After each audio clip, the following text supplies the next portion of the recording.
আপনারা দেখছেন একুশে টেলিভিশন।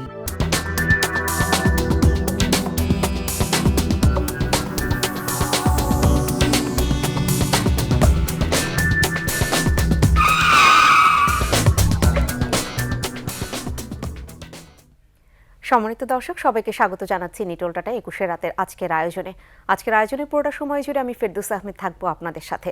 কিন্তু আয়োজনটা কি নিয়ে সেটা শুরুতেই একটু বলতে চাই। ১১ জুন এবং এই ১১ জুনের ২০০৮ সালে কি ঘটেছিল আপনারা সবাই কম বেশি যারা চোখ রাখেন বাংলাদেশের দিকে, বাংলাদেশে কি হচ্ছে রাজনীতিতে বা বাংলাদেশের গণতান্ত্রিক চর্চাটা কিভাবে হচ্ছে সেটার খোঁজ খবর রাখেন বা এই চর্চার সাথে প্রতি মুহূর্তে থাকেন, তারা নিঃসন্দেহে জানেন যে ১১ জুন ২০০৮ সালে আমাদের আজকের যে মাননীয় প্রধানমন্ত্রী শেখ হাসিনা তিনি কারামুক্তি পেয়েছিলেন।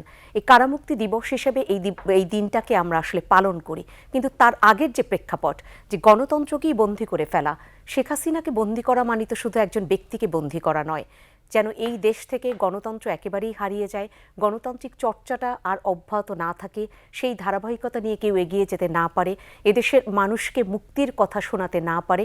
অর্থাৎ বঙ্গবন্ধুকে ১৯৭৫ সালের তো ১৫ আগস্ট শেষ করে দেওয়া হয়েছিল সপরিবারে, রেখে যারা থেকে গেছেন সেই যদি বলি বঙ্গবন্ধুর একদম সুযোগ্য কন্যা মাননীয় প্রধানমন্ত্রী, আজকের বর্তমান প্রধানমন্ত্রী, তাকেও যদি শেষ করে দেয়া যেত সেই ২০০৭ সালে, তাকে কোনো না কোনোভাবে সে চেষ্টা তো হয়েছিল, ষড়যন্ত্র হয়েছিল, তাহলে হয়তো তারা তাদের মতো করে ষড়যন্ত্রটা আরও ভালো করে ছকটা সাজাতে পারতেন। আরও কী হতো সেটা আমাদের দেখতে হয়নি, সেই জায়গাটায় হয়তো নিজেদেরকে অনেক বেশি সৌভাগ্যবান মনে হয়। কিন্তু এই যে দিনগুলো এবং তার পেছনের যে প্রেক্ষাপটগুলো, কারণ যে দিনটা কারামুক্তি দিবস সেটা আমাদের জন্য অনেক বেশি আনন্দের বা আমাদের অনেক বেশি পাওয়ার, কিন্তু তার পেছনের প্রেক্ষাপটটা নিয়েও আজকে আলোচনা করতেই হচ্ছে এবং এই বিষয়গুলো সারা জীবনই আমাদের জন্য প্রাসঙ্গিক থাকবে। কারণ এগুলোকে যদি এড়িয়ে যাই তাহলে কখনো কখনো কালো অধ্যায় বোধহয় আবার মাথাচাড়া দিয়ে উঠবে। যারা নিঃসন্দেহে এই জিনিসগুলো খুব ভালোভাবে আপনাদের সামনে তুলে ধরতে পারবেন তেমনই তিনজন রয়েছেন, আমি তাদের সাথে আপনাদের আলাপ করিয়ে দিচ্ছি। আমাদের মাঝে আজ উপস্থিত হয়েছেন ডান দিক থেকে স্টুডিওতে রয়েছেন অধ্যাপক ডক্টর রাশিদ আসকারী, সাবেক উপাচার্য, ইসলামিক বিশ্ববিদ্যালয় কুষ্টিয়া। মাঝে রয়েছেন সুভাষ সিংহ রায়, প্রধান সম্পাদক abnews24.com, এবং সর্বডানে আজ উপস্থিত হয়েছেন ব্যারিস্টার বিপ্লব বড়ুয়া, দপ্তর সম্পাদক আওয়ামী লীগ।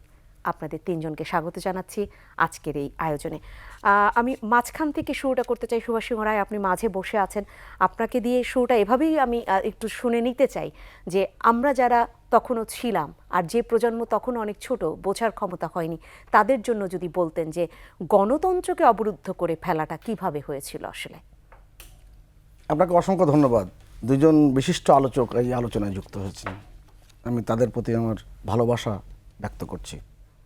দর্শক শ্রোতা যারা দেখছেন তাদের সামনে আমি যে কথাগুলো বলতে চাই সেটা একটু অন্যরকম শোনাবে।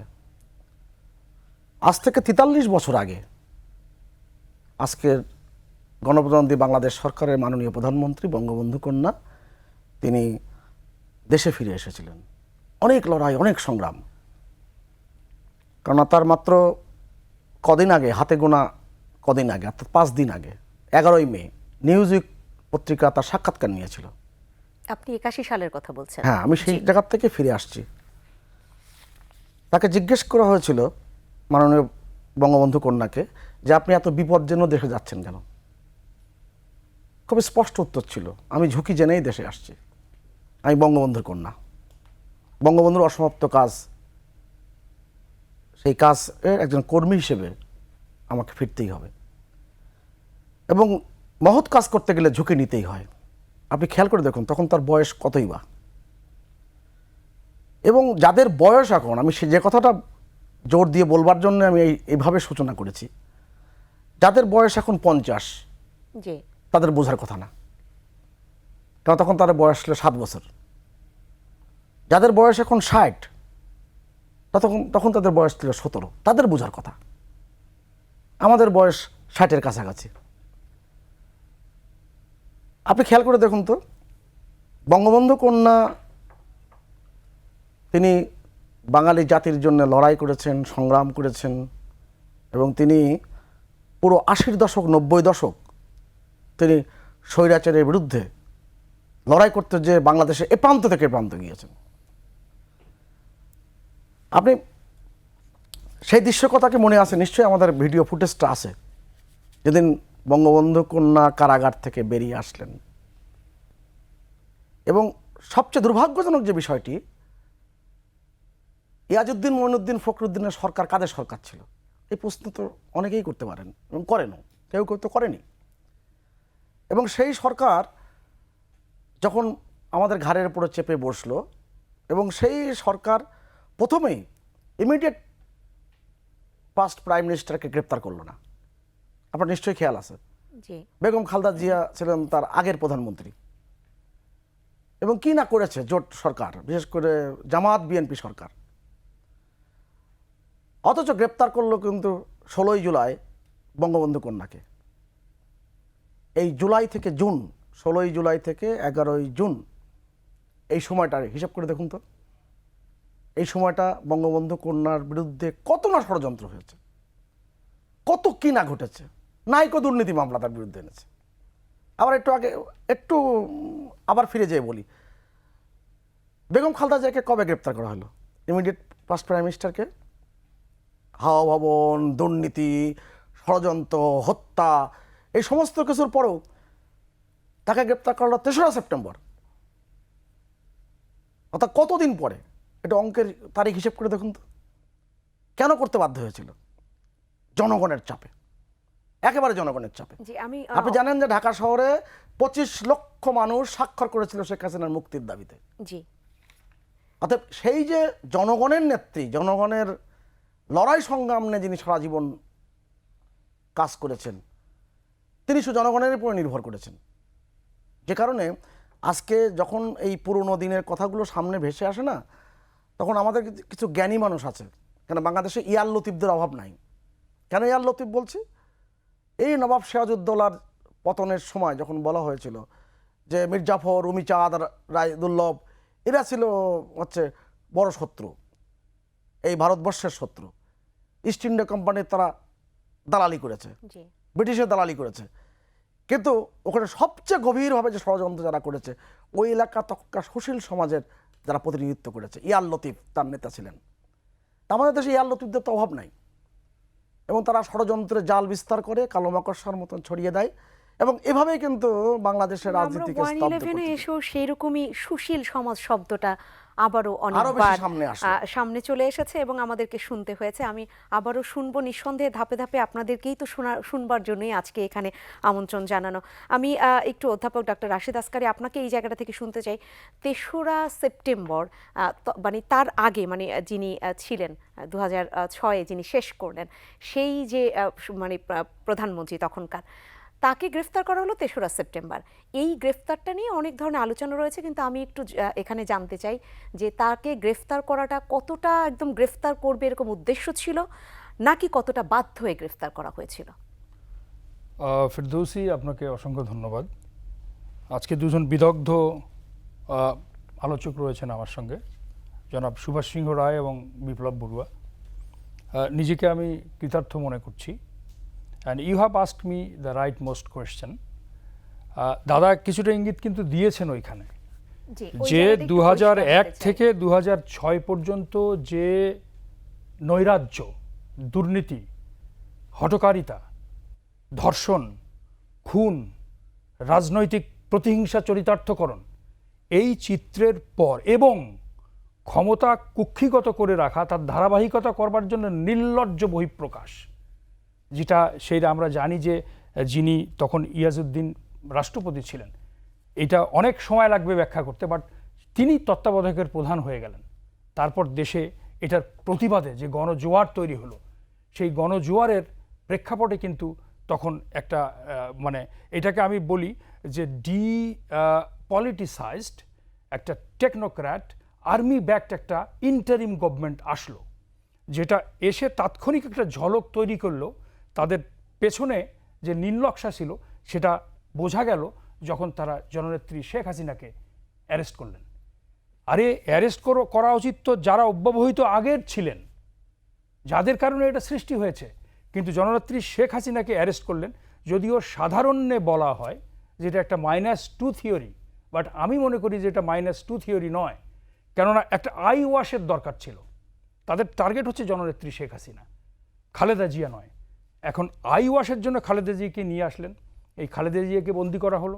তারপর দেখা যাচ্ছে যে খালেদা জিয়া একসময় কিন্তু পরবর্তীতে একটা মুসলেকা দিয়ে চিকিৎসার নামে ইংল্যান্ডে চলে যান এবং মুসলেকা দিয়ে যান যে এটা আর উনি রাজনীতিতে প্রত্যাবর্তন করবেন না। কিন্তু জননেত্রী শেখ হাসিনা কিভাবে সেটা গেলেন? তিনি একদিকে কখনোই- কৌশলী আইনি লড়াই, আর একদিকে হচ্ছে জনরোষ, তার যে সাব জেলে তাকে রাখা হয়েছিল। দাদারা সরাসরি রাজনীতির সঙ্গে জড়িত, আরও আমার চেয়ে ভালো জানবেন। সাব জেলের বাইরে হাজার হাজার মানুষের উষ্মা এবং ক্ষোভ, এবং 4 জন মানুষ জননেত্রী শেখ হাসিনাকে অ্যারেস্ট করা হয়েছে। এই শোকে 4 জন মানুষ কিন্তু মৃত্যুবরণ করেছে। এবং এই যে দেশে এবং দেশের বাইরে উত্তাল যে গণজোয়ার জননেত্রী শেখ হাসিনার মুক্তির জন্য, সেই মুক্তি চেয়ে আমরাও তখন শিক্ষক ছিলাম এবং আমরাও সেখানে সিগনেচার করে তার মুক্তির জন্য আমাদের জায়গা থেকে প্রতিবাদ করেছিলাম। এই কারণে কিন্তু বাধ্য হয়ে তাকে ছেড়ে দিতে হয়, এবং উনি কিন্তু কোনো মুসলেকা দেননি যে আমি আর রাজনীতি করব না। সুতরাং এইখানে বুঝতে হবে এটা একটা -1 থিওরি জননেত্রী শেখ হাসিনাকে রাজনীতি থেকে সরাবার জন্য, এবং তাকে অ্যারেস্ট করে তার দলে নৈরাজ্য সৃষ্টির জন্য একটা ব্যাপক তৎপরতা চালানো হয়। কিন্তু জননেত্রী শেখ হাসিনা যখন জেলে, তার দলে কিন্তু কোনো এমনকি ভারপ্রাপ্ত সভাপতিও আনা হয়নি, যেটা বিএনপিতে করা হয়েছে, যে খালেদা জিয়ার অ্যাবসেন্সে কিন্তু আরেকজন নেতাকে সাইফুর রহমানকে নিয়ে এসে তখন তাকে চেয়ারপারসন বানানো হয়েছিল। সুতরাং এটার যদি তুল্যমূল্য আমরা বিচার করি, তাহলে আমরা দেখব যে what was at the back of this army backed caretaker government. এদের পেছনে ছিল যে বঙ্গবন্ধুর রাজনৈতিক উত্তরাধিকারকে একটা ডিপলিটিসাইজ করা, তাদেরকে নিয়ে আসা, এবং এইখানে জামাতকে হাজার হাজার আওয়ামী লীগের নেতাকে তখন বন্দী করা হয়, কিন্তু জামাতের একজনকেও তখন বন্দী করা একটা ধারাবাহিকতা ছিল। আমি আবারও আসছি আপনার এটা খুব কাছে। নীল নকশার একটা বাস্তবায়ন আমি মনে করি। জি, ব্যারিস্টার বিপ্লব বড়ুয়া, আপনার কাছে আসি।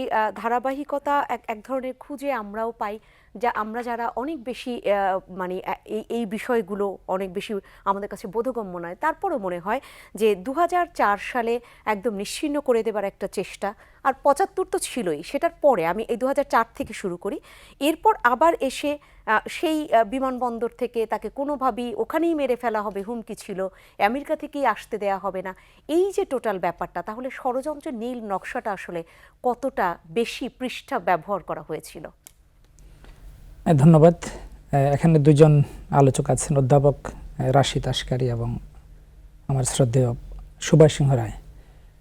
একুশে টেলিভিশনের দর্শক, আমি সবাইকে শুভেচ্ছা জানাচ্ছি। আমি একুশে টেলিভিশনকে ধন্যবাদ জানাই যে এই 11ই জুন একটি বাংলাদেশের গণতন্ত্র পুনরুদ্ধারের দিনে বিশেষ একটি তাৎপর্যময় ঘটনার দিন, সেই দিন উপলক্ষে আজকে এই আলোচনা সবার আয়োজন আপনারা করেছেন।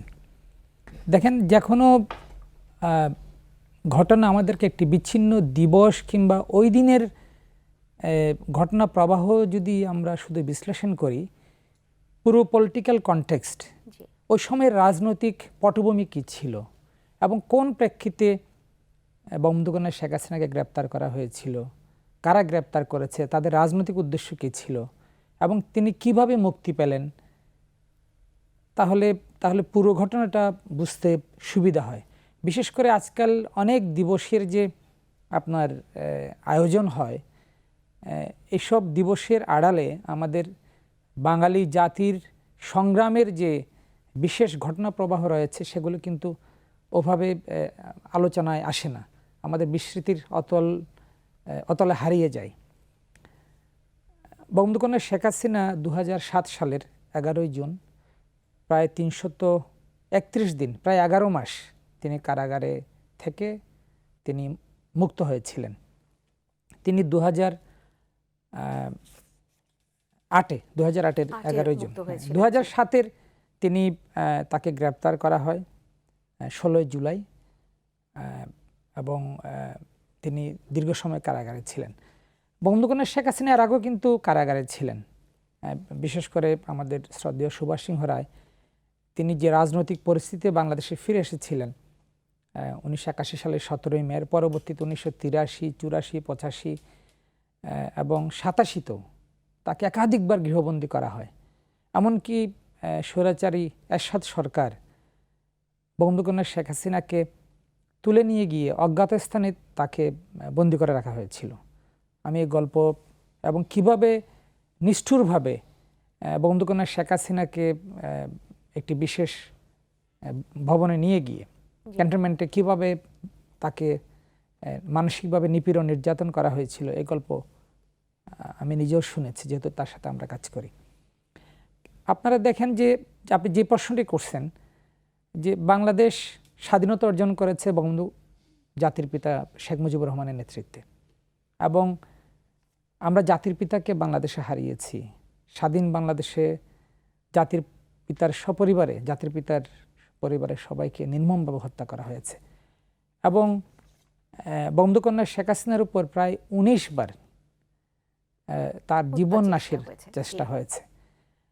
আপনি দেখবেন বাংলাদেশের শুরু থেকেই, কিংবা বাংলাদেশ পূর্ব যে আমাদের ওই সময়ের যে পূর্ব পাকিস্তান বা পাকিস্তানি আমল থেকেই একটি বিশেষ গোষ্ঠীর সকল ষড়যন্ত্র, হত্যা প্রচেষ্টা সব কিছু পরিচালিত হয়েছে আজকের দিন পর্যন্ত। তার লক্ষ্য হচ্ছে বাংলাদেশ আওয়ামী লীগ এবং বঙ্গবন্ধু পরিবার। তার কারণ হচ্ছে এই বাংলাদেশের রাজনীতির মূলধারা হচ্ছে বঙ্গবন্ধুর আদর্শ। বাংলাদেশের যা কিছু অর্জন, গৌরব সব কিছু এসেছে এই বঙ্গবন্ধু এবং তার কন্যা শেখ হাসিনার নেতৃত্বে এবং বাংলাদেশ আওয়ামী লীগের নেতৃত্বে।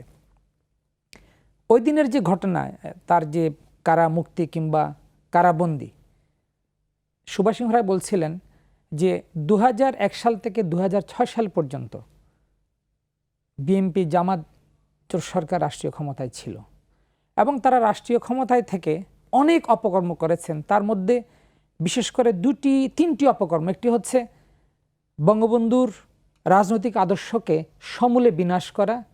তার ম্যানিফেস্টেশন আমরা দেখেছি 21শে আগস্ট, একটি রাষ্ট্রযন্ত্র ব্যবহার করে কিভাবে আওয়ামী লীগের শীর্ষ নেত্রী বঙ্গবন্ধুকন্যা শেখ হাসিনা সহ পুরো দলকে হত্যা করার ষড়যন্ত্র হয়েছিল।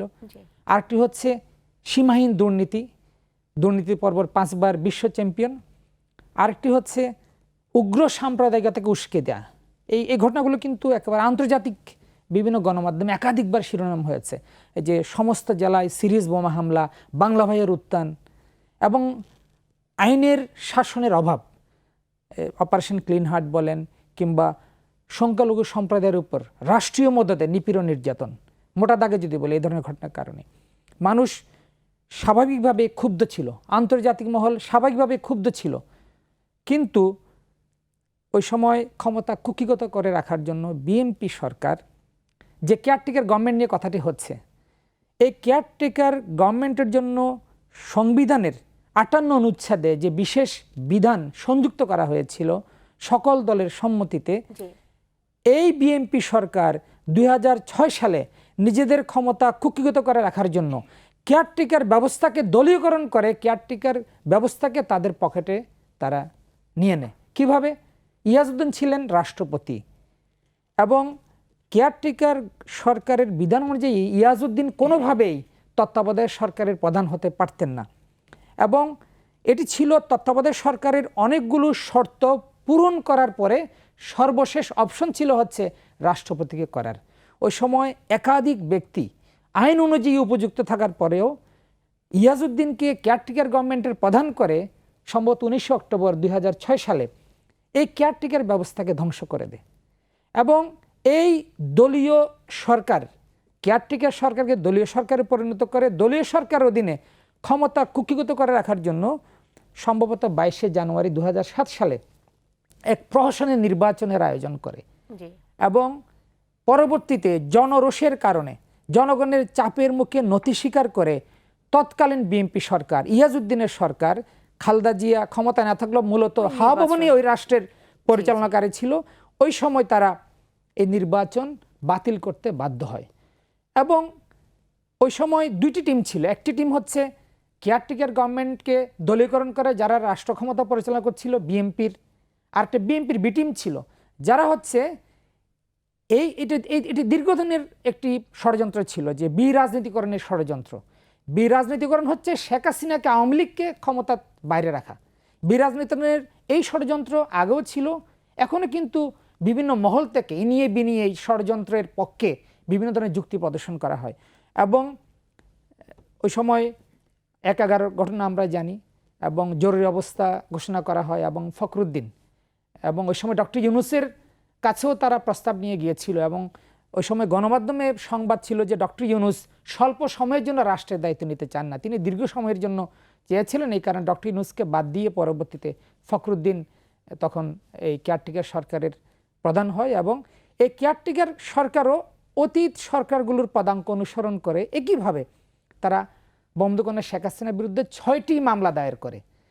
সুভাষ সিংহ রায় বলছিলেন এই ঘটনা, বিএনপি জোট সরকারের সময় শেখ হাসিনার বিরুদ্ধে 10টি মামলা ছিল এবং কেয়ারটেকার গভর্নমেন্ট এসে ফখরুদ্দিনের সরকার শেখ হাসিনার বিরুদ্ধে 6টি মিথ্যা মামলা দায়ের করে এবং তার বিরুদ্ধে এমনকি হত্যা মামলাও দায়ের করা হয় এবং পরবর্তীতে এইসব হত্যা মামলায় তাকে ষড়যন্ত্রমূলকভাবে গ্রেপ্তার করা হয় 16 জুলাই 2007 সালে এবং পরবর্তীতে জনগণের চাপের মুখে তারা বঙ্গবন্ধু শেখ হাসিনাকে 11 জুন 2008 সালে মুক্তি দিতে বাধ্য হন এবং এই ষড়যন্ত্রটি ছিল মূলত দেশের গণতান্ত্রিক শাসন ব্যবস্থার বিপরীতে, বঙ্গবন্ধু শেখ হাসিনার বিপরীতে, আওয়ামী লীগের বিপরীতে এবং সেই বঙ্গবন্ধুর একদম যে আদর্শিক যে জায়গাটা, যেটা আদর্শিক রাজনীতি, সেটার একদম বিরুদ্ধে। আমি এখন একটা ছোট্ট বিরতি নিয়ে ফিরবো এবং তারপরে আরও অনেক আলোচনা রয়েই গেল যে কতটা আসলে তারা সফল হতে পেরেছিল নাকি সেটা তো আমরা পরবর্তীতে দেখেছি 2008 সালের 29 ডিসেম্বর নির্বাচনের মধ্যে দিয়ে। আসবো আবারও সেই আলোচনায়। সম্মানিত দর্শক, নিটোলটাটা 21 রাতে সময় হচ্ছে একটা ছোট্ট বিরতির এবং বিরতির শেষে আমরা ফিরে আসবো এই আলোচনায়। এই আলোচনা আমাদের প্রত্যেকের জন্য দরকার, আমরা এদেশের নাগরিক, এদেশের সন্তান, তাই নিঃসন্দেহে এই আলোচনার সাথেই থাকবেন।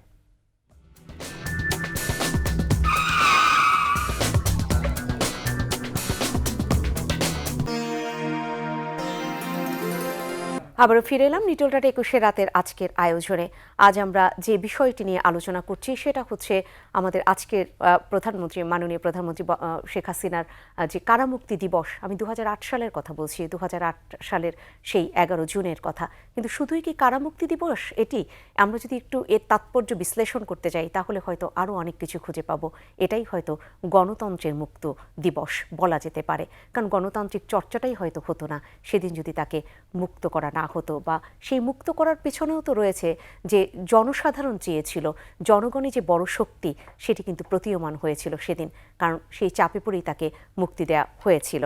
যেভাবেই আমরা বলি না কেন, আসতে চাই সুভাষ সিংহ রায় আপনার কাছে। 2007 সালের দেশে ফিরে আসা, অর্থাৎ 7 মে, আমার যদি তারিখটা ভুল না হয়, সেই সময়ের আগের যে নানান ধরনের প্রতিবন্ধকতা, সে জায়গাটা একটু শুনতে চাই। এবং একটি তথ্য গণমাধ্যমে ঘুরপাক খায়, খুব বেশি বিশ্লেষণ আমরা খুঁজে পাই না, আপনার কাছ থেকে আজকে নিঃসন্দেহে সেটা একটু স্পষ্ট হতে চাই যে ওই সময় তত্ত্বাবধায়ক সরকারের উপদেষ্টা যারা ছিলেন তারা বারবার ফোন করে আজকের মাননীয় প্রধানমন্ত্রীকে দেশে যাতে না আসা হয় অনেকটা হুমকি ধামকিও দিয়েছিলেন, নানানভাবে বলছিলেন। কিন্তু আওয়ামী লীগের মধ্যে থেকেও কোনো নেতা বলছিলেন তাকে যেন দেশে তিনি না আসেন, এটা বলেছিলেন। সেটার কারণ কি শুধু তাকে বিমানবন্দরে ফেলেই হত্যা করা হবে এই আশঙ্কা থেকে? আমি একটু পেছন দিকে ফিরে যাই। বঙ্গবন্ধু কন্যা যখন 1981 সালের 17 মে ফিরে আসেন, আমি ওই জায়গা থেকে বারবার শুরু করছি, আপনি খেয়াল করছেন। তার কমাস পরে কবি হাসান হাফিজুর রহমান ধানমন্ডির 32 নম্বর রোডে 77 নম্বর বাড়িতে, যেটা বঙ্গবন্ধু ভবন নামে সমগ্র বিশ্ব চেনে, সেখানে বঙ্গবন্ধু কন্যার সঙ্গে দেখা করতে গিয়েছিলেন, আলাপ করতে গিয়েছিলেন, অনেকক্ষণ আলাপ হয়েছে। তা বঙ্গবন্ধু কন্যার সামনে কবি হাসান হাফিজুর রহমান বারবার আপনি আপনি করে কথা বলছেন। তখন বঙ্গবন্ধু কন্যার স্বভাবসুলভ ভঙ্গিতেই বলছে, আপনার বয়স আমার চেয়ে অনেক বেশি, আরে বারবার আপনি আপনি করছেন কেন? তখন কবি হাসান হাফিজুর রহমান বলেছিলেন, শেখ হাসিনা আপনিই তো বাংলাদেশ। আমরা কবি হাসান হাফিজুর রহমানকে চিনি, তিনি স্বাধীনতার দলিল খণ্ডের সম্পাদনা করেছেন এবং কত বড় মাপের কবি ছিলেন এই বাংলা সাহিত্যের, সেটা আর বলবার অবকাশ রাখে না। আমি ওই জায়গাটাতে মিলাতে চাই এই কারণে 2004 সালে 21 আগস্টে ঘটনা করা ব্যারিস্টার বিপ্লব বড়ুয়া বললেন, আপনি একটু ভেবে দেখেন তো, দর্শকদের ভাবতে বলবো, কেন 21 আগস্টের জন্য তারা মরিয়া হয়ে গিয়েছিল? সমগ্র আওয়ামী লীগকে ধ্বংস করা, শেখ হাসিনাকে হত্যা করা, কি কারণে? কারণটির সবচেয়ে কাছাকাছি যে কারণটি ছিল, অনেক কারণ তো ছিলই, এদেশের জঙ্গিবাদকে প্রতিষ্ঠিত করা, এই দেশকে নতুন করে পাকিস্তান বানানো। কেন 91 সালে তো যে নির্বাচন হয়েছে, সেই নির্বাচনে পাকিস্তানের ISIর যে কত কোটি টাকা দিয়েছে সেটা তো পত্রপত্রিকা আছে, বাংলাদেশের পত্রিকায় তার প্রকাশিত হয়েছে। আর পাকিস্তানের আন্তর্জাতিক মিডিয়াতে তো আছেই। আইএসআইয়ের তৎকালীন যিনি চিফ ছিলেন তিনি স্বীকারোক্তি দিয়েছেন পাকিস্তানের উচ্চ আদালতে। তা 2004 সালের একটা উল্লেখযোগ্য ঘটনা, এত নির্যাতন, এত নিপীড়ন, এদেশ তখন জল্লাদের উল্লাস মঞ্চ হয়ে গিয়েছিল। নমন ভট্টাচার্যের একটা কবিতা আছে না, জল্লাদের উল্লাস মঞ্চ আমার দেশ না, এই জল্লাদের উল্লাস মঞ্চ করে ফেলেছিল। ঠিক সেই সময় আন্তর্জাতিক গণমাধ্যম বিবিসি একটা জরিপ চালিয়েছিল যে এই 1000 বছরের এই মাটিতে শ্রেষ্ঠ বাঙালিকে, এবং 26শে মার্চ থেকে শুরু হয়েছিল, 14ই এপ্রিল অর্থাৎ পয়লা বৈশাখে সেটা ঘোষণা হয়েছিল। এবং সবচেয়ে গুরুত্বপূর্ণ বিষয় হচ্ছে তারা কখনো ভাবেনি এত অত্যাচার, এত নির্যাতন পরেও 1,80,00,000 মানুষ তখন বাঙালিদের মধ্যে ভোট দিয়েছিল। তখন তো ইমেল ছিল না, SMS-এর প্রচলন ভেবে ছিল না, তা স্বাভাবিক কারণে সব হাতের লেখা চিঠি গিয়েছিল বিস্ময়করভাবে এবং স্বাভাবিকভাবে এবং অবশ্যম্ভাবীভাবে। বঙ্গবন্ধু শেখ মুজিবুর রহমান 1000 বছরের শ্রেষ্ঠ সন্তান হলেন। এই জাতীয় এবং আন্তর্জাতিক চক্রান্তকারীরা বুঝে ফেললো এত কিছুর পরেও বঙ্গবন্ধুকে এই মাটির থেকে মুছে ফেলা যাচ্ছে না। তখন তারা টার্গেট করলো যে তার কন্যা শেখ হাসিনাকে হত্যা করতে হবে, পুরো আওয়ামী লীগকে ধ্বংস করতে হবে। 21শে আগস্টের প্রেক্ষাপট আমার দৃষ্টিতে মনে করি ওখান থেকে কিন্তু আরও বেশি করে তারা শুরু করলো। এমন একটি সময়ে আমি বিশ্বাসের সাথে লক্ষ্য করেছি বাংলাদেশের যারা জ্ঞানী গুণী নিজেদেরকে পরিচয় দেন তারা আসলে ইনিয়ে বিনিয়ে কথা বলেন এবং সবসময় সত্যের থেকে অনেক দূরে থাকেন। ন্যায় নীতির কথা বলেন কিন্তু ন্যায় নীতির ধারের কাছে তা থাকেন না। আপনি খেয়াল করে দেখেন, বঙ্গবন্ধু যখন পাকিস্তানের কারাগার থেকে লন্ডনের হিথ্রো বিমানবন্দরে এসে পৌঁছালেন 1972 সালে 8ই জানুয়ারি, তখন আন্তর্জাতিক খ্যাতিসম্পন্ন যে সাংবাদিক ছিলেন ডেভিড ফ্রস্ট বঙ্গবন্ধুর কাছে ছুটে আসলেন এবং বললেন আপনার একটা দীর্ঘ সাক্ষাৎকার নিতে চাই, আপনি যদি অনুমতি দেন। তিনি বলছেন হ্যাঁ আমি আপনার সাক্ষাৎকার দিব, কিন্তু আপনি আমার বাংলাদেশে আসেন, আমি এখন এই মুহূর্তে সম্ভব হচ্ছে না। বঙ্গবন্ধুর এই সাক্ষাৎকার নেবার জন্য এত দ্রুত আসেন ডেভিড ফ্রস্ট, 72 সালে 18ই জানুয়ারি তিনি বাংলাদেশের সাক্ষাৎকার নেন। ইউটিউবে কিন্তু এই সাক্ষাৎকারটা এখন সবসময় ঘুরছে। বঙ্গবন্ধু জিজ্ঞেস করেছিলেন যে আপনার যোগ্যতা কী? এখন এক কথায় বলেছিলেন আমি আমার জনগণকে ভালোবাসি। আপনার অযোগ্যতা কী? আমি জনগণকে বেশি ভালোবাসি। আপনি খেয়াল করে দেখুন 2007 সালে 12ই এপ্রিল লন্ডনে ডেভিড ফ্রস্ট তখন বেঁচে ছিলেন, তিনি আবার বঙ্গবন্ধু কন্যা শেখ হাসিনার সাক্ষাৎকার নিয়েছিলেন এবং আল জাজিরা টেলিভিশনের ওই সাক্ষাৎকারটি এখন আপনি ইউটিউব দেখলে পুরোটাই পাবেন। বঙ্গবন্ধু কন্যাকে জিজ্ঞেস করছেন যে আপনি এত উতলা হচ্ছেন কেন, আপনি জীবন তো আপনার ঝুঁকিপূর্ণ। ওই একই সেই 17ই মের আগের 81 সালের 11ই মের সাক্ষাৎকারের মতন তিনি বলছেন যে আমি আমার দেশে যাবই, আমাকে কেউ আটকাতে পারবে না। 52 দিন লড়াই করেছিলেন, 52 দিন। সারা পৃথিবীতে এমন কোনো গণমাধ্যম নাই, পত্রপত্রিকা নাই এই তার লড়াই নিয়ে শিরোনাম হয়নি, প্রতিবেদন হয়নি। তা সেখানে আমি ছোট করে আনি বিষয়টা, আপনি খেয়াল করে দেখবেন যে তার বিরুদ্ধে চক্রান্ত মানেই বাংলাদেশের বিরুদ্ধে চক্রান্ত, তার বিরুদ্ধে ষড়যন্ত্র মানেই প্রকৃত অর্থে বাংলাদেশের খেটে খাওয়া মানুষ জানে যে শেখের বেটি আমাদের জন্য লড়াই করেন। এইখানে একটু জানতে চাই সুভাষ সিংহ রায়, যে ষড়যন্ত্রটা দেশের মধ্যে তো হচ্ছে, কিন্তু নিশ্চিতভাবে দেশের মধ্যে যে ষড়যন্ত্রটা সেটা তো এর আগেও বঙ্গবন্ধু সময় ছিল, যেটা আন্তর্জাতিক ষড়যন্ত্রের একটি রূপ নিয়েছিল।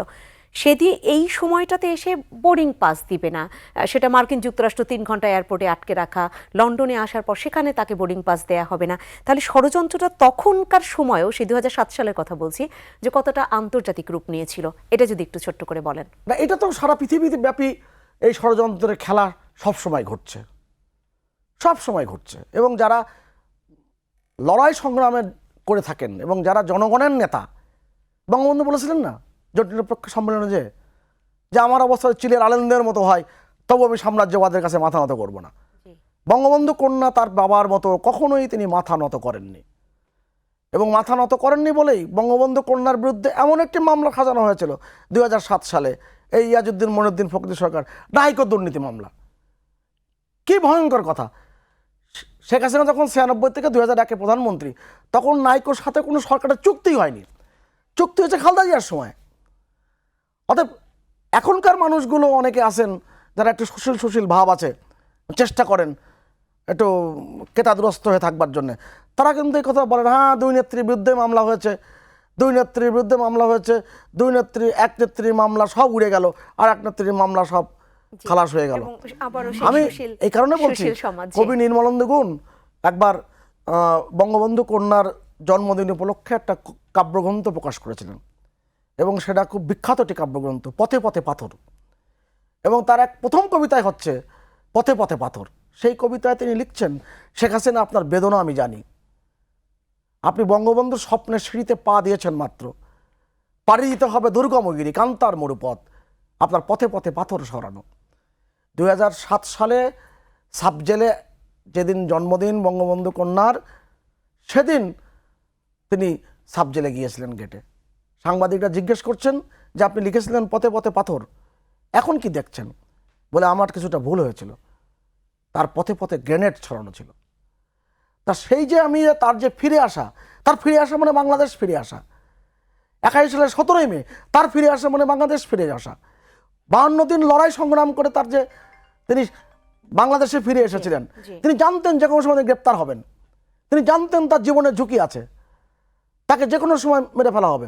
আপনি খেয়াল করে দেখুন তো, শেষ করছি আমি, যেদিন শেখ হাসিনাকে গ্রেপ্তার করা হলো 16ই জুলাই, যৌথ বাহিনী গভীর রাত্রে, সেই বৃষ্টি স্নাত রাত্রের ভিতরে গ্রেপ্তার করা হলো, তার 24 ঘন্টা যেতে না যেতেই নাটোরের গুরুদাসপুর থেকে একজন ভদ্রলোক এসেছিলেন। উনি পত্রিকায় দেখেছেন, সংবাদ মাধ্যমে জেনেছেন, এমন একটি খারাপ পরিবেশে বঙ্গবন্ধু কন্যাকে রাখা হয়েছে, সাবেক প্রধানমন্ত্রী বঙ্গবন্ধু কন্যা, তিনি টেলিভিশন দেখতে পাচ্ছেন না। অথচ এই সমস্ত আপনার ভিভিআইপিদেরকে টেলিভিশন পৃথিবীর সব জায়গায় কিন্তু রাখা হয়, গণমাধ্যম রাখা হয়, পত্রিকা দেওয়া হয়। তখন নাটোরের গুরুদাসপুর থেকে যে লোকটা ছুটে এসেছিলেন একটা 14 ইঞ্চির টেলিভিশন নিয়ে, তিনি তার 2 কাঠা জমি বিক্রি করে নিয়ে এসেছিলেন। তার উপর যে নির্যাতন নিপীড়ন হয়েছে কল্পনাতীত। তখন তিনি ডিআইজি প্রিজন ছিল, সবাই গণমাধ্যমে তাকে চিনেন, তার সাক্ষাৎকার নিলেই আপনি বুঝতে পারবেন যে সেই সময় কি করা হয়েছিল। তাকে গ্রেপ্তার করে নিয়ে যাওয়া হয়, যেখানে কথা ব্যবসা বিপ্লব বুড়া বললেন, যেখানে বঙ্গবন্ধুর কন্যাকে নিয়ে যাওয়া হয়েছিল চোখ বেঁধে, ওই জায়গায় নিয়ে যাওয়া হয়েছিল। আমরা সকলে জানি, এগুলো আর অপ্রকাশিত কিছু না। তাকে জিজ্ঞেস করে তোকে টাকা দিয়েছে কে? সে বলেছে আমি শেখ হাসিনাকে ভালোবাসি, বঙ্গবন্ধুকে ভালোবাসি, আমি আমার 2 কাঠা জমি বিক্রি করেছি। বলে কি করিস? বলে মুদি দোকান চালাই। তা মুদি দোকান চালায় তুই শেখ হাসিনার জন্য টেলিভিশন নিয়ে এসছিস, এরকম বিশ্বাস করবে? বাস্তবতা সেটাই। বঙ্গবন্ধু কন্যার জন্যে ওই যে গফর গায়ের যে রিক্সাওয়ালা, সেই রিক্সাওয়ালা তার স্ত্রীর কাছে দলিল রেখে যায় শেখ হাসিনার নামে জমি কিনে রেখে।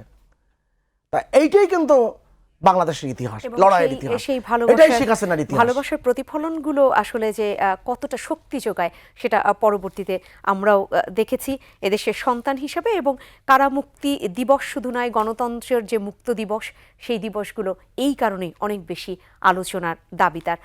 অধ্যাপক ডক্টর রাশিদ আসকারী, আপনার কাছে একটু শুনতে চাই, সুশীল সমাজ এই শব্দটা তো বারবারই আসে এবং সুশীল সমাজ নিয়ে নানা ধরনের মানে সমালোচনা তো থাকেই। ওই সময়টাতে আপনিও সেই গণস্বাক্ষরে, সেখানে আপনারও একটি স্বাক্ষর রয়েছে, কিন্তু যদি আমি জানতে চাই যে সুশীল সমাজ আপনার চারপাশে আপনি যাদেরকে দেখেছিলেন, যারা সুশীল সমাজের মাথা হয়ে বসেছিল, কজন একেবারে এই ব্যাপারে এগিয়ে এসেছিলেন আর কজনকে দেখেছেন খুব বৈরী হাওয়াতে ভেসে বেড়াতে? দেখুন, ইতিহাস মানে history takes its own course. সুশীল সমাজ কি ভাবলো না ভাবলো, ইতিহাস তার ধার ধারে না। ইতিহাস তার নিজস্ব গতিতে চলে। ইতিহাস কি বলবো, 1/11-এর ইতিহাস। কিন্তু ইতিহাস তো সুশীল সমাজের ভূমিকা মনে রাখে, সেটা তো ভুলে যায় না। সুশীল সমাজ মানে ইতিহাস তার নিজস্ব গতিতে চলবে। জি। এখন এর মধ্যে যারা সুশীল সমাজ প্রকৃত ইতিহাসকে জানে, প্রকৃত ইতিহাসের ঘটনাবলীকে শ্রদ্ধা করে, এদের সংখ্যাও কিন্তু কম নয়। ঠিক আছে। আর বাংলাদেশে তো জানি যে সুশীল সমাজ বলতে এইখানে পলিটিক্স ব্যাকড এবং অনেক রয়েছে আর কি। তো তারা অনেক সময় নিরুৎসাহিত করতে চায়, কিন্তু এই ইফেক্টটা কিন্তু বেশি দিন টেকে না। আমি একটু বলি, জি। এখানে ষড়যন্ত্রের কথাটা আসছে। তো ষড়যন্ত্রে আপনি বললেন যে এরকম তার বিমানে বিলম্ব হচ্ছে, টিকেটে জটিলতা হচ্ছে। এখানে আসলে একটা জিনিস আমরা সামনে আনতে চাই যে তখন কিন্তু ইউএস যিনি অ্যাম্বাসেডর ছিলেন প্যাট্রিসিয়া এ বুটেনিস, এইটা বুঝতে হবে যে এই যে নীল নকশাটা, এই নীল নকশাটা আর্মি, এটা সেনাবাহিনীর সঙ্গে এই ইউএস যে অ্যাম্বাসেডর তারা বসে কিন্তু এই প্ল্যানটা করেছিল। তাদেরকে বোঝানো হয়েছিল, ওই সময় উইকিলিক্সের একটা লিঙ্ক কিন্তু ফাঁস হয়, সেখানে ক্যাটেগরিক্যালি বলা আছে যে তারা এই প্ল্যানটা করেছিল যে বাংলাদেশে এই রকমের একটা তাবেদার সরকার বসাবে, যেটা এই রকমের কি বলবো, এটা টেকনোক্র্যাট ধরনের, যেই সরকারটি কিন্তু ইন দ্য এন্ড তারা কিন্তু মার্কিন যুক্তরাষ্ট্রের পারপাস সার্ভ করবে।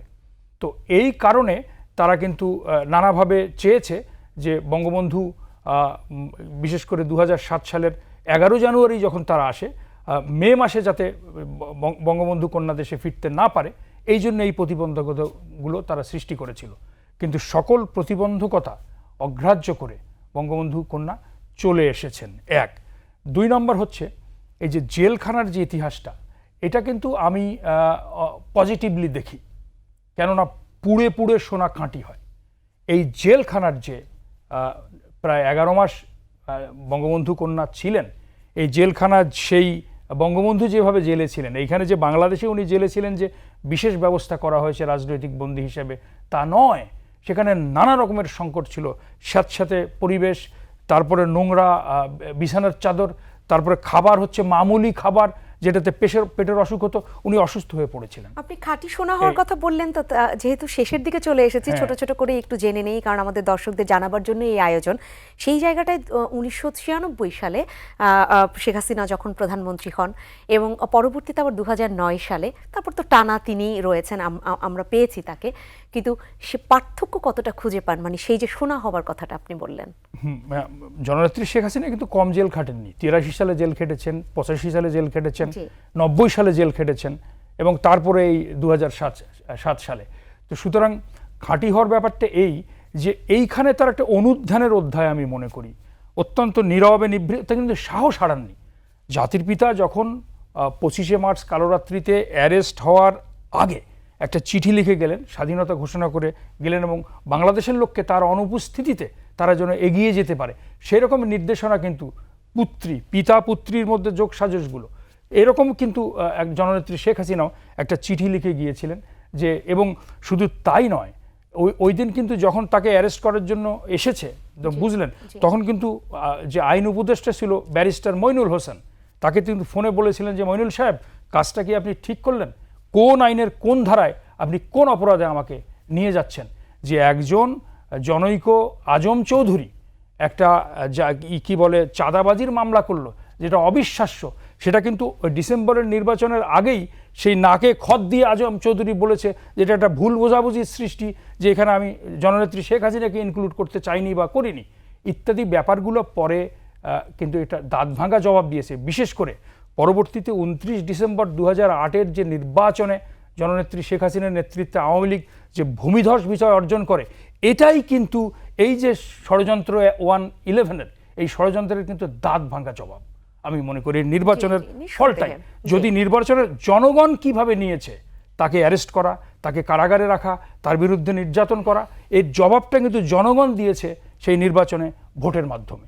এটাই কিন্তু আমার মনে হয় যে এই ভোটটা সামনে নিয়ে আসলেই আমাদের এই জবাবটা আমরা পাই, জবাবটা আমরা পেয়ে যাই। ব্যারিস্টার বিপ্লব বড়ুয়া এবং তখন সুভাষ সিংহ রায় যেটা বলছিলেন কবি নির্মলেন্দু গুণের কবিতার কথা দিয়ে, যে পথে পথে পাথর না গ্রেনেড তিনি লিখতে চেয়েছিলেন, এবং সেই গ্রেনেডের ব্যাপারটাও তো আমরা দেখেছি যে গ্রেনেড কোন দেশ থেকে আনা হয়, গ্রেনেডের গায়ে কোন দেশে তৈরি সেটা যে পাওয়া যায়, সেটাও একটু শুনতে চাই। পাশাপাশি সেই পরবর্তীতে পাথরগুলোই সাজিয়ে সেই যে উন্নয়নের সোপান যদি বলি, সেটাই রচনা করলেন কিনা মাননীয় প্রধানমন্ত্রী শেখ হাসিনা, সেটাও একটু শুনতে চাই। দেখেন, যে শেখ হাসিনাকে বাংলাদেশের রাজনীতিকে দূরে রাখার, বাংলাদেশে তিনি যাতে কখনো ক্ষমতা আসতে না পারেন, এই ষড়যন্ত্র সবসময় ক্রিয়াশীল। এবং আমরা 2023-এর নির্বাচন পূর্ব যে বিভিন্ন রাষ্ট্রের দেশের বিভিন্ন প্রকার ফর্মুলা এবং তাদের যে বক্তব্য, যেটি একজন কূটনীতিক হিসাবে তাদের বলা উচিত নয়, সমীচীন নয়, ভিয়েনা কনভেনশনের বাইরে গিয়ে তারা যে সমস্ত অপচেষ্টা চালিয়েছিল বাংলাদেশের রাজনীতি হস্তক্ষেপ করার, তার কিন্তু একমাত্র লক্ষ্যবস্তু হচ্ছে শেখ হাসিনা। 21শে আগস্টের গ্রেনেড হামলায় তৎকালীন প্রধানমন্ত্রী খালেদা জিয়ার পুত্র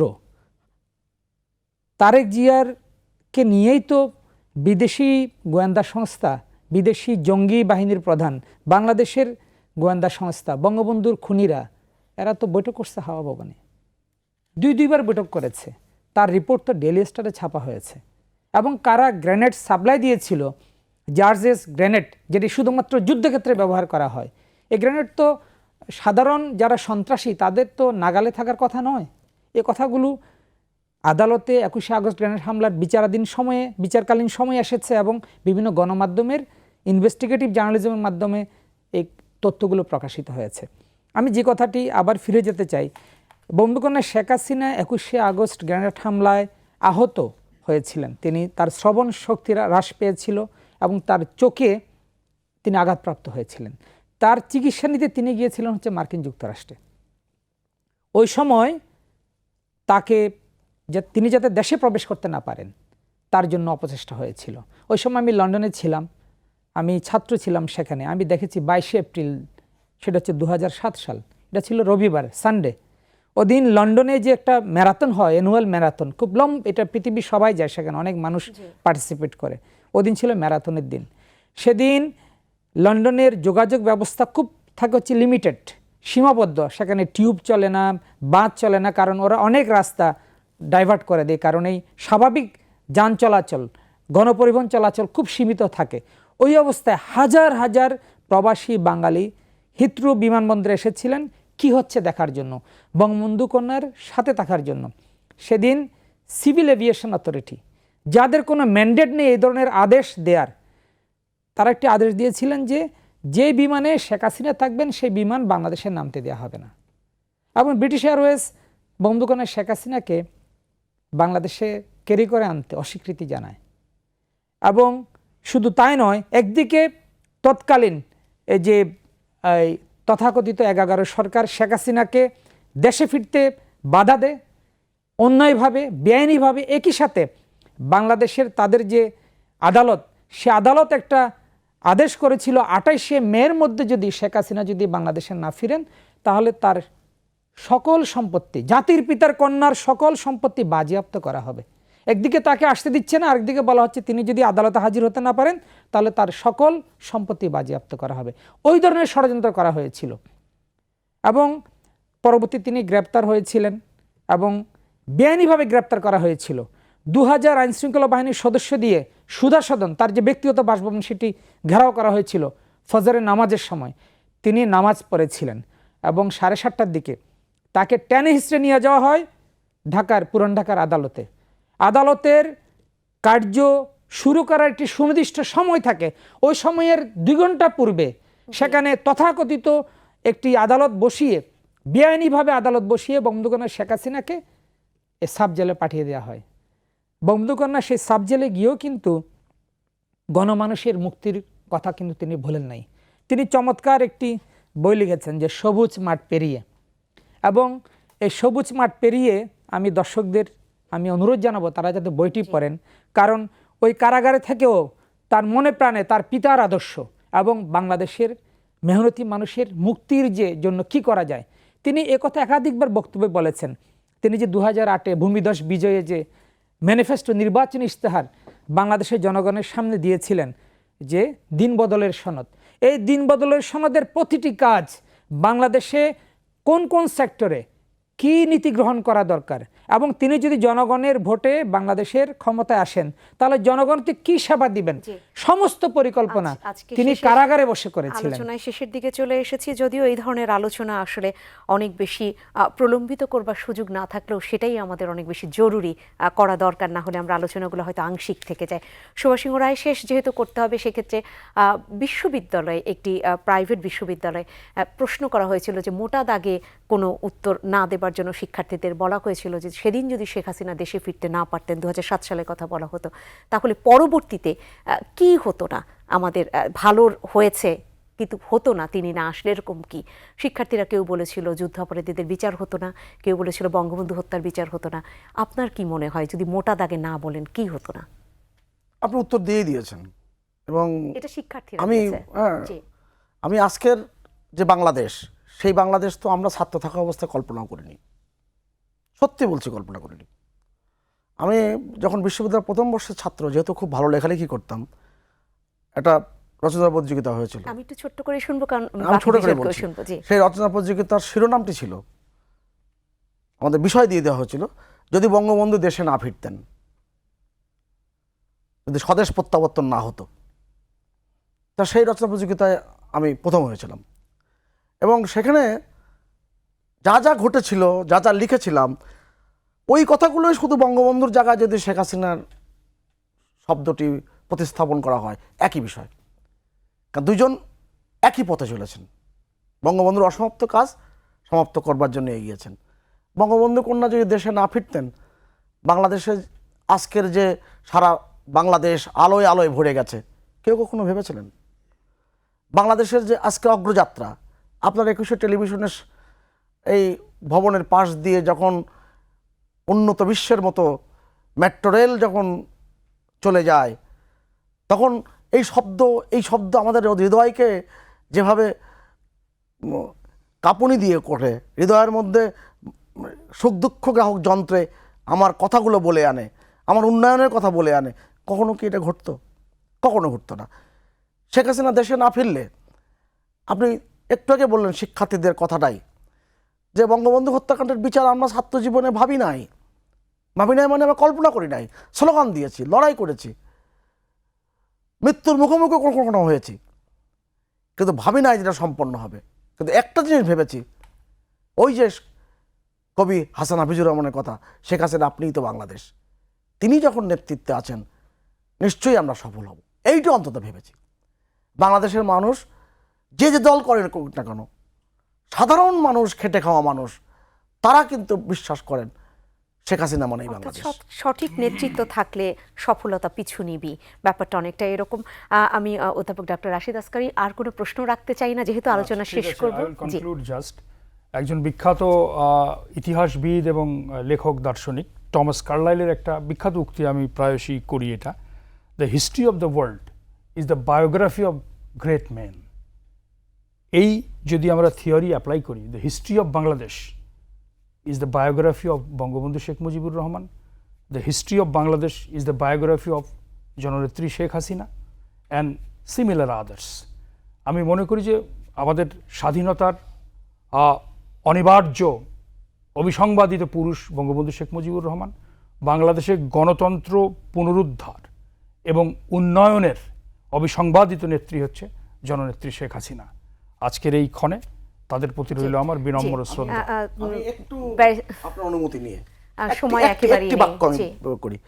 আমার এই ঘটনাটা মনে পড়ছে, দুজনই আজকে প্রয়াত, আব্দুল গফফার চৌধুরী এবং শওকত ওসমান, তাদের দুজনের মধ্যে ঘটনা। গফফার চৌধুরী একবার বঙ্গবন্ধু কন্যাকে সমালোচনা করে একটা লেখা লিখেছিলেন। তার 7-8 দিন পরে ঢাকাতে দুজনের দেখা হয়েছে, অনেক মানুষ, আমি উপস্থিত ছিলাম। শওকত ওসমান সাহেব আস্তে করে যে সবার সামনে আব্দুল গফফার চৌধুরী হাত ধরে বললেন, দোহাই গফফার, শেখ হাসিনার বিরুদ্ধে কিছু লিখো না। এই বয়সে নেতা তো কম দেখলাম না পৃথিবীতে, বাংলাদেশে তো কম দেখলাম না, ডান বাম মধ্যপন্থী কত তো দেখলাম, কিন্তু ক্রাইসিসের সময় শেখ হাসিনা ছাড়া কাউকে পাওয়া যায় না। তিনি এই নেত্রী, সেই নেত্রী মুক্তি পেয়েছিলেন আজকের দিনে। জি, ব্যারিস্টার বিপ্লব বড়ুয়া, একদম আপনাকে সময় একটু কমই দিতে হচ্ছে, একদম যদি শেষ করেন। স্বাধীন বাংলাদেশে বঙ্গবন্ধুকে হত্যার পর বাংলাদেশ চিন্তা হয়ে গিয়েছিল। বঙ্গবন্ধু কন্যা শেখ হাসিনা এই বঙ্গবন্ধুবিহীন বাংলাদেশকে ফিরিয়ে এনেছেন। আমরা খুব ভাগ্যবান যে তিনি এখনো বেঁচে আছেন এবং বাংলাদেশকে নেতৃত্ব দিচ্ছেন। সমকালীন বিশ্বে আপনি কয়টা রাজনৈতিক দলের খবর পাবেন, কয়জন নেতার খবর পাবেন যিনি 43 বছর একটি রাজনৈতিক দলকে নেতৃত্ব দিয়ে ওই দলকে তিনি 5 বার এই বাংলাদেশের মানুষকে সেবা করার সুযোগ দিয়েছেন। আমরা খুবই ভাগ্যবান, কারণ আমাদের সময়ে বঙ্গবন্ধু কন্যা শেখ হাসিনা আজকে বাংলাদেশের নেতৃত্ব দিচ্ছে। জি, নিঃসন্দেহে তাই, এবং আজকে আলোচনা শেষ করতেই হচ্ছে। অসংখ্য ধন্যবাদ জানাচ্ছি সুভাষ সিংহ রায় আপনাকে, ধন্যবাদ জানাচ্ছি ব্যারিস্টার বিপ্লব বড়ুয়া আপনাকে, এবং সেই সাথে অধ্যাপক ডাক্তার রাশেদ আসকারী আপনাকে অসংখ্য ধন্যবাদ। সম্মানিত দর্শক, আপনাদেরকে অসংখ্য ধন্যবাদ। এমন একটি চমৎকার আলোচনায় ছিলেন, চমৎকার বলতেই হচ্ছে কারণ এই আলোচনাগুলো আমাদের প্রাণের আলোচনা, আমাদের খুব প্রয়োজনীয় একটি আলোচনা, এবং বলতেই হচ্ছে আমরা অভাগা জাতি হয়ে বেঁচে ছিলাম 21টি বছর, উল্টো পথে হেঁটেছি। সেই যে আমাদের অভাগা থাকবার একটা ভেতরে কষ্ট, সেটা কিন্তু পরবর্তীতে মোচন হয়েছে। এখন আমরা নিঃসন্দেহে বলতে পারি আমরা সৌভাগ্যবান জাতি, কারণ স্বাধীন সার্বভৌম দেশ দিয়ে গিয়েছেন বঙ্গবন্ধু শেখ মুজিবুর রহমান, আমাদের জাতির পিতা, এবং পরবর্তীতে সেই দেশকে বিশ্ব দরবারে তুলেছেন কিন্তু তারই সুযোগ্য কন্যা আজকের মাননীয় প্রধানমন্ত্রী শেখ হাসিনা। এবং তার যে সঠিক নেতৃত্ব, তার পেছনে থেকে যেমন একটি দল অনেক বেশি সুসংহত রয়েছে, সাংগঠনিকভাবে অনেক শক্তিশালী রয়েছে, আবার যদি দেশের কাণ্ডারি আমরা বলি এবং দেশের যে নেতৃত্ব দিয়ে তিনি যাচ্ছেন, সেই জায়গাটাও তিনি দেশকে অনেক বেশি এগিয়ে নিয়ে যাচ্ছেন। তাই আজকের এই দিনের তাৎপর্য আমরা কিছুটা তুলে ধরবার চেষ্টা করলাম, কিন্তু বাকিটা বোধহয় ভেতর থেকে উপলব্ধি করবার বিষয়। প্রত্যাশা থাকলো সেই জায়গাটা আমরা অনেক বেশি উপলব্ধি নিয়েই এগিয়ে যাব, এবং দেশটা যেহেতু আমাদের সবার, সেই জায়গাটায় আমরা সবসময় সঠিক নেতৃত্বই খুঁজে বেড়াবো। সবাই ভালো থাকবেন, শুভরাত্রি।